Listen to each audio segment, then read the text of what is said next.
Construite il y a 1000 ans sur un gigantesque rocher, cette magnifique forteresse en Aveyron se lève au-dessus de l'un des plus beaux villages de France. La glorieuse histoire du château prit fin brutalement à la fin du XVIe siècle où il fut abandonné et laissé en ruine. En 1973, le célèbre architecte Fernand Pouillon découvre ces vestiges et décide de leur rendre leur gloire d'antan. Bien que résidence privée, la propriétaire actuelle invite le public à visiter le château qui est à la fois un monument historique et une galerie d'art de tout premier rang.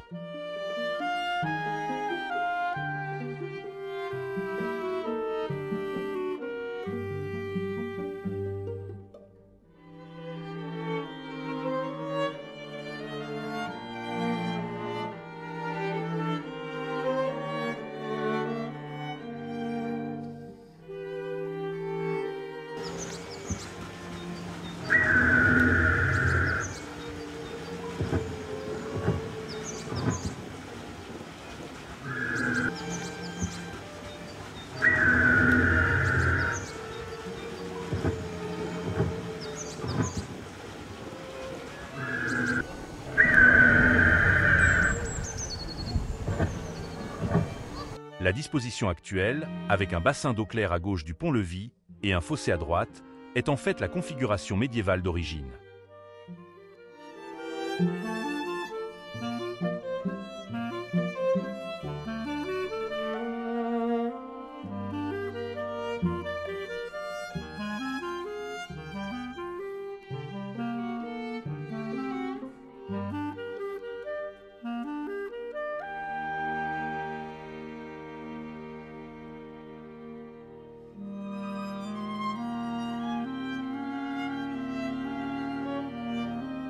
La calade à gauche de l'entrée principale mène à la chapelle basse.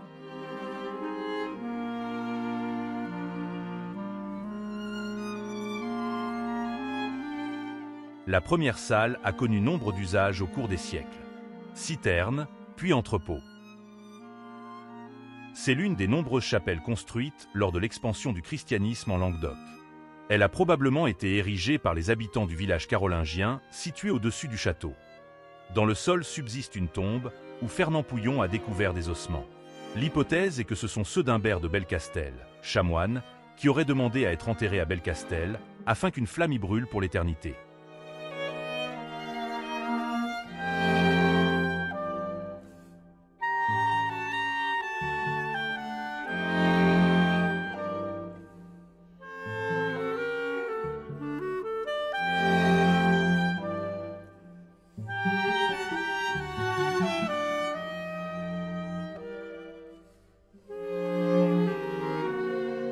Bienvenue dans la salle des gardes, un lieu chargé d'histoire où résonnent encore les échos du Moyen-Âge.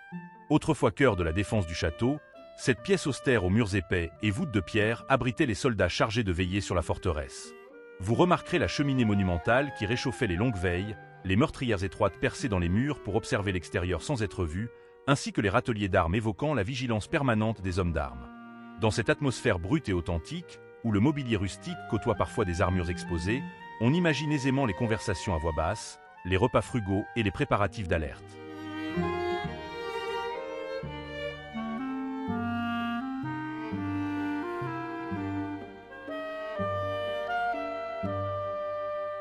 La cour ouest témoigne de ce à quoi ressemblait le château lorsque Fernand Pouillon en a débuté la restauration. À l'origine, cet espace contenait de vastes pièces aux grands vitraux et au plafond. Fernand Pouillon a choisi de garder en l'état cette façade pour montrer aux générations futures ce à quoi il s'était attelé lors de la restauration. Il fait de ce lieu un jardin où il aimait profiter du coucher de soleil sur la vallée.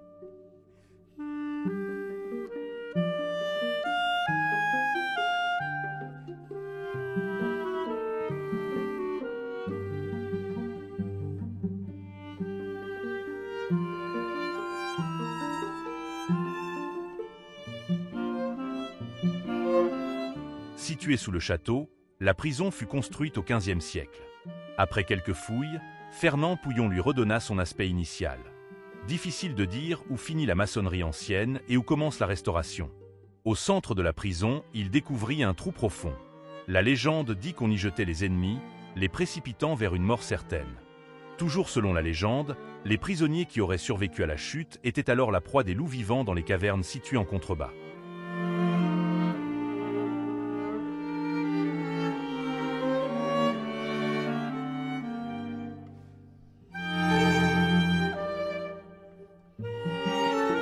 Pendant la restauration du château et jusqu'à la fin de sa vie, cette pièce était la chambre de Ferdinand Pouillon. Imaginez ce que a dû être la mise en place au plafond des lourdes et puissantes poutres de châtaignier.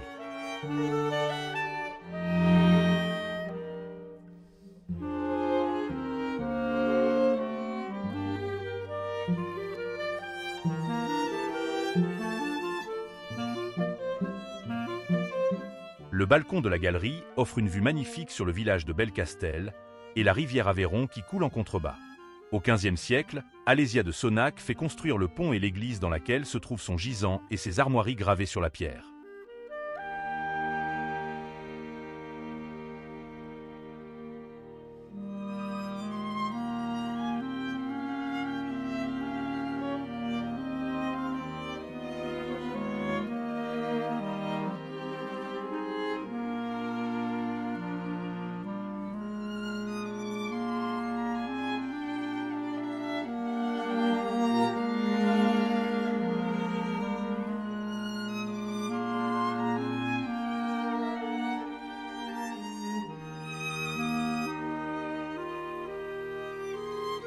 La salle bleue était la pièce préférée de Fernand Pouillon et, autrefois la chambre à coucher des seigneurs de Belcastel.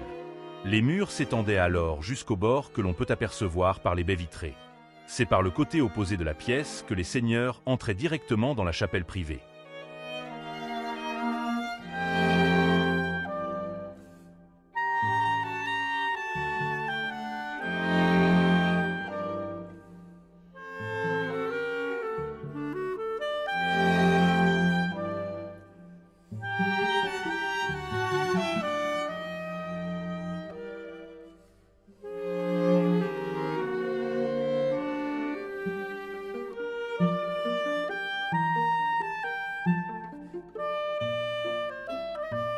Cette pièce était au Moyen-Âge le centre même de la vie de château. Salle commune aux multiples usages, elle servait de cour de justice, de salle de réunion et de banquet, et en cas de siège, de poste de commandement. Au début de la Restauration, cette grande salle n'était que ruine. S'appuyant sur des traces encore visibles, l'architecte reconstruisit la cheminée à l'image de ce qu'elle avait pu être dans le passé, ajoutant même un tourne-broche électrique moderne, toujours utilisé à ce jour. On peut aujourd'hui louer la salle de séjour pour des événements privés ou des réceptions.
On vient de visiter le château de Belcastel. C'est vraiment un très bel édifice, je dirais, avec des pièces qui ont été reconstituées, avec du mobilier à l'intérieur. C'est vraiment superbe. Voilà, disons qu'on a l'impression vraiment de revivre le Moyen-Âge ou la Renaissance. On est à peu près dans ces époques-là. Et puis en même temps, ils ont fait une exposition, je dirais, d'animaux, on va dire, féeriques, genre licorne, sphinx, griffon et tout ça, donc c'est vrai que dans le cadre des murs, ça rend super bien. Donc voilà, donc je pense que c'est une très belle visite. Je dirais qu'il faut programmer, je pense, une fois au printemps, comme ça, quand il fait beau comme aujourd'hui, donc c'est vraiment génial.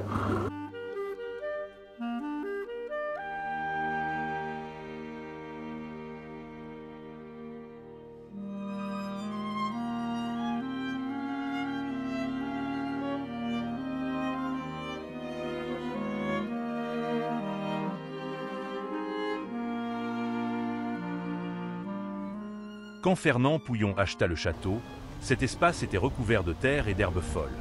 La voûte de la tour circulaire, au centre, s'était depuis longtemps effondrée. On ignore encore aujourd'hui l'usage que les seigneurs de Belcastel faisaient de cet endroit, mais il est à peu près sûr que seule la partie supérieure de la tour est visible et que l'essentiel est toujours enterré.